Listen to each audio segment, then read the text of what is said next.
নমস্কার বন্ধুরা, আমার রান্নাঘরে তোমাদের সবাইকে স্বাগত জানাই। আমি আজকে আলুর দম করে দেখাবো। মটরশুঁটি দিয়ে আলুর দম করব, একদম সিম্পল আলুর দম। এই শীতকালে একটু ঝাল ঝাল আলুর দম খেতে খুব ভালো লাগে। একটু ঝোল ঝোল টাইপ হবে, একদম মাখা মাখা করব না।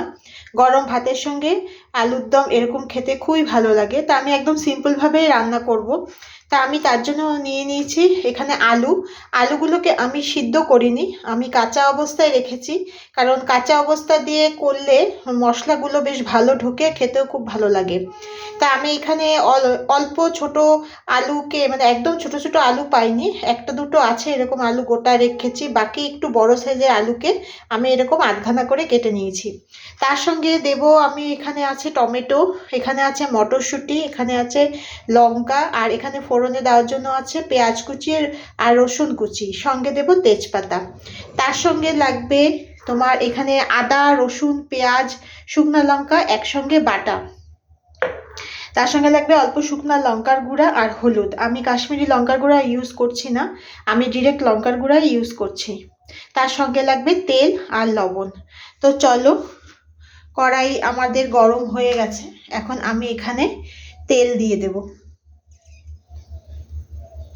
আমি সব একসাথে করব, কোনো আলু আগের থেকে ভাজা করে রাখা ওইসব কিছু আমি করব না। আমি পর্যাপ্ত পরিমাণে তেল দিয়ে দিলাম। তেল দেওয়ার পরে এটাকে একটু আঁচটাকে বাড়িয়ে দেব, যাতে তেলটা তাড়াতাড়ি গরম হয়ে যায়। তেলটা হালকা গরম হওয়ার সাথে সাথে আমি ওগুলো দিয়ে দেব, বেশি গরম হয়ে গেলে পুড়ে যেতে পারে। সেই জন্য অল্প একটু গরম হবে, তারপরে আমি এটাকে দিয়ে দেব। চলো, তেল আমাদের গরম হয়ে গেছে। তেলটাকে একটু এভাবে নাড়িয়ে দিয়ে আমি আস্তে আস্তে করে একে একে ছাড়তে থাকি। সবার প্রথমে আমি গ্যাসটাকে একটু কমিয়ে দেব, গ্যাসটাকে বাড়িয়ে দিয়েছিলাম। সবার প্রথমে ছাড়বো এখানে এই পেঁয়াজ আর কুচানো রসুন। তার সাথে সাথে আমি ছেড়ে দেবো এখানে তেজপাতা। তেজপাতাগুলো কেউ ছিঁড়ে দিলে দিতে পারো, আমি পারলাম না, আমার এক হাতে মোবাইল আছে, সেই জন্য আমি করতে পারলাম না। একা একা করছি, তোমরা একটু সাপোর্ট করো আমাকে। তো পেঁয়াজ কুচি আর রসুন কুচি তেজপাতা একটু কয়েক সেকেন্ড ফ্রাই করার পরে আমি এখানে দিয়ে দেবো আলুগুলোকে ছেড়ে দেবো আমি।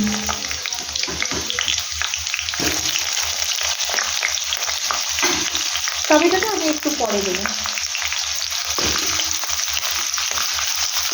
আলুগুলোকে দিয়ে আমি এটাকে ভালো করে একটু ফ্রাই করে দেবো। গ্যাসের আঁচটাকে একটু বাড়িয়ে দেবো।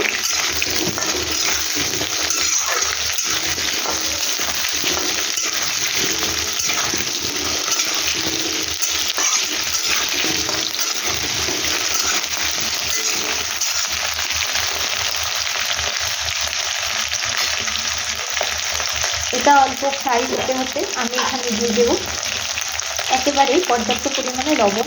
যে যেরকম লবণ খাও সেরকম বুঝে পরিমাণ মতো তোমরা লবণটা দিয়ে দেবে।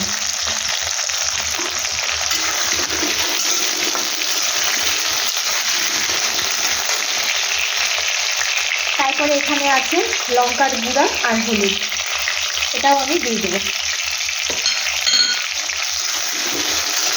এটাকে দিয়ে একটু ভালো করে নাড়বো।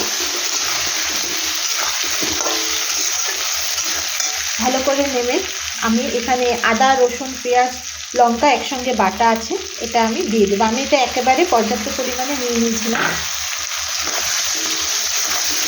দিয়ে আমি এটাকে এখন ভালো করে কষাবো।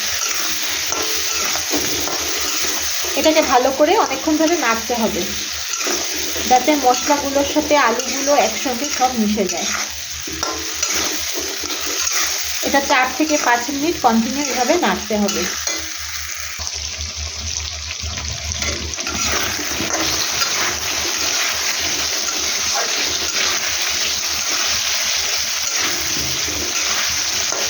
আমি একটু কষিয়ে নিয়েছি 5 মিনিট মতো। আমি এটাকে কষিয়ে নিয়েছি, দেখো জলটাও শুকিয়ে গেছে। এখন আঁচটাকে একটু কমিয়ে দেবো, কমিয়ে দিয়ে আমি এখানে দিয়ে দেবো টমেটো আর আর মটরশুঁটি।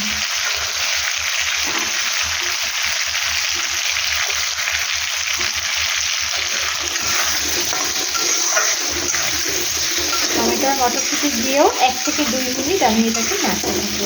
টমেটোটা অনেকে আগে দিতেও পারো, টমেটোটা অনেকে মানে একদম মিশে গেলে, ঝোলের সঙ্গে একদম মিশে গেলে অনেকে ভালো পায়। তা আমি এবার একটু গোটা গোটা রাখি, গোটা গোটা দেখতেও ভালো লাগে আর খাবার সময় খেতেও ভালো লাগে।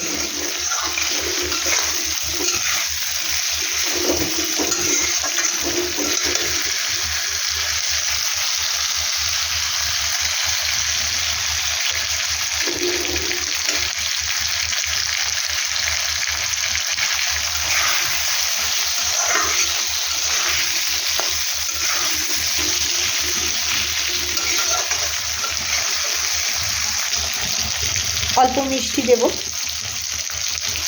ব্যালেন্স হওয়ার জন্য।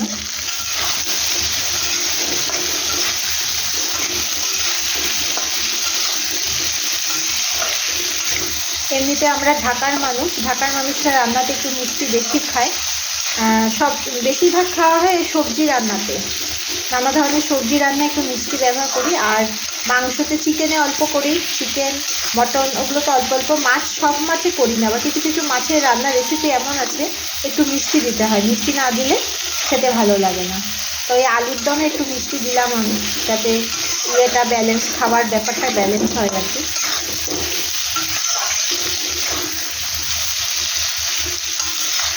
তো আমার এখানে মোটামুটি কষে গেছে এবং সমস্ত মশলাপাতি যা দেওয়ার আমি সব দিয়ে দিয়েছি, নতুন করে আর দেওয়ার কিছু নেই। এটাকে এখন আমি গরম জল দেব।